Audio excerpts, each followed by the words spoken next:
ইরানের অভ্যন্তর থেকে মার্কিন পাইলটকে সত্যিই কি উদ্ধার করা হয়েছে? যুক্তরাষ্ট্রের পক্ষ থেকে দাবি করা হচ্ছে যে এক বিস্ময়কর অভিযানের মাধ্যমে ইরানের ভেতরে ৪৮ ঘণ্টা ধরে আটকে পড়া দ্বিতীয় মার্কিন পাইলটকে রাতের আঁধারে উদ্ধার করা হয়েছে। মার্কিন প্রেসিডেন্ট ডোনাল্ড ট্রাম্প এই অভিযানকে দুঃসাহসিক অভিযান এবং বড় এক সামরিক সাফল্য হিসাবে বর্ণনা করেছেন। কিন্তু ডোনাল্ড ট্রাম্প মার্কিন পাইলটকে উদ্ধারের দাবি করলেও এ নিয়ে কতগুলো অমীমাংসিত প্রশ্ন রয়ে গেছে। যেমন, প্রথমত, এই অভিযানের সময় কতগুলো মার্কিন বিমান ক্ষতিগ্রস্ত কিংবা ধ্বংসপ্রাপ্ত হয়েছে এ বিষয়ে পেন্টাগন কোনো নিশ্চিত সংখ্যা দেয়নি। ডোনাল্ড ট্রাম্প তার সামাজিক যোগাযোগ মাধ্যমে করা পোস্টগুলোতেও এ বিষয়ে কিছুই বলেননি।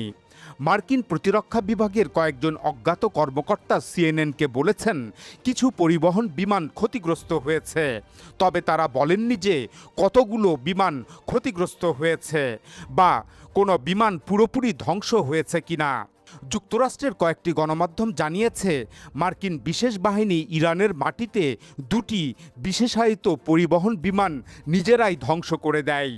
বলা হচ্ছে যে কোনো প্রযুক্তিগত ত্রুটির কারণে এই সিদ্ধান্ত নেওয়া হয়। অন্যদিকে ইরানের রাষ্ট্রায়ত্ত গণমাধ্যম কিছু ছবি প্রকাশ করেছে। সেখানে দাবি করা হয়েছে ইরানের হামলায় মার্কিন বাহিনী দুটি ব্ল্যাক হক হেলিকপ্টার এবং দুটি পরিবহন বিমান হারিয়েছে। দ্বিতীয়ত, এই অভিযানে ইরানের বাহিনীর কোনো সদস্য বা অন্য কোনো দেশের কেউ নিহত বা আহত হয়েছে কিনা এই বিষয়ে মার্কিন কর্মকর্তারা কিছুই বলেননি। তৃতীয়ত, কিছু গণমাধ্যম অজ্ঞাত প্রতিরক্ষা সূত্রের বরাতে জানিয়েছে যে ওই পাইলট ইরানের পাহাড়ে একটি গহ্বরে লুকিয়েছিলেন, তবে পেন্টাগন নিশ্চিত করেনি যে তিনি সশস্ত্র ছিলেন কিনা। বিমান বিধ্বস্ত হওয়ার পর থেকে উদ্ধার পর্যন্ত কোনো অস্ত্র ব্যবহার হয়েছে কিনা সেটিও জানা যায়নি। চতুর্থত, উদ্ধার হওয়া পাইলটের আঘাত সম্পর্কে বিস্তারিত কিছু প্রকাশ করা হয়নি।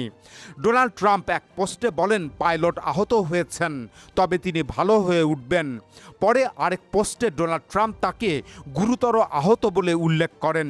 কিন্তু এই আঘাত কিভাবে লেগেছে, লুকিয়ে থাকার সময় নাকি তাকে উদ্ধারের সময়, এ বিষয়ে কোনো স্পষ্ট তথ্য নেই।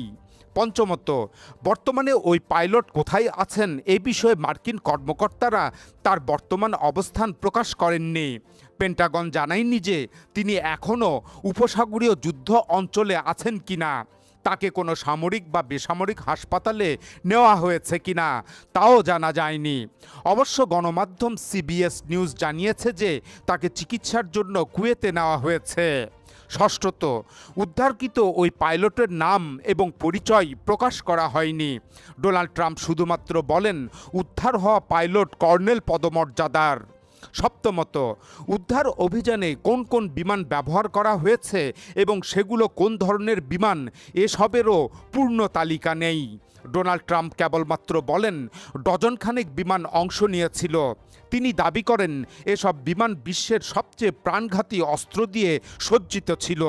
তবে ধারণা করা হচ্ছে যে সেগুলো যুদ্ধ বিমান, সামরিক পরিবহন বিমান, গোয়েন্দা ও নজরদারি প্ল্যাটফর্ম এবং আকাশে জ্বালানি সরবরাহকারী বিমান ছিল, যদিও পেন্টাগন নির্দিষ্ট কোনো মডেল বা সংখ্যা নিশ্চিত করেনি। অষ্টমত, মার্কিন বাহিনী কোথা থেকে এই উদ্ধার অভিযান শুরু করেছিল তা নিশ্চিত করা হয়নি। পেন্টাগন বলেনি যে তারা পারস্য উপসাগরের ঘাঁটি, ইসরায়েল নাকি অন্য কোনো স্থান থেকে অভিযান চালিয়েছে। নবমত, এই ঘটনার সঙ্গে সংশ্লিষ্ট এটিই কি শেষ বিশেষ অভিযান, এ বিষয়ে এখনও কিছু নিশ্চিত করা হয়নি। ভবিষ্যতে আরও অভিযান হতে পারে কিনা এমন সম্ভাবনা হোয়াইট হাউস এবং পেন্টাগন নাকচ করেনি। বস্তুত বর্তমান পরিস্থিতি এখনও যথেষ্ট সংবেদনশীল। আসলে এই পুরো ঘটনাটি এখনও অনেক প্রশ্নের উত্তর দেয়নি, আর সেই কারণেই বিশ্লেষকদের মতে ঘটনার প্রকৃত চিত্র বুঝতে আরও সময় লাগবে।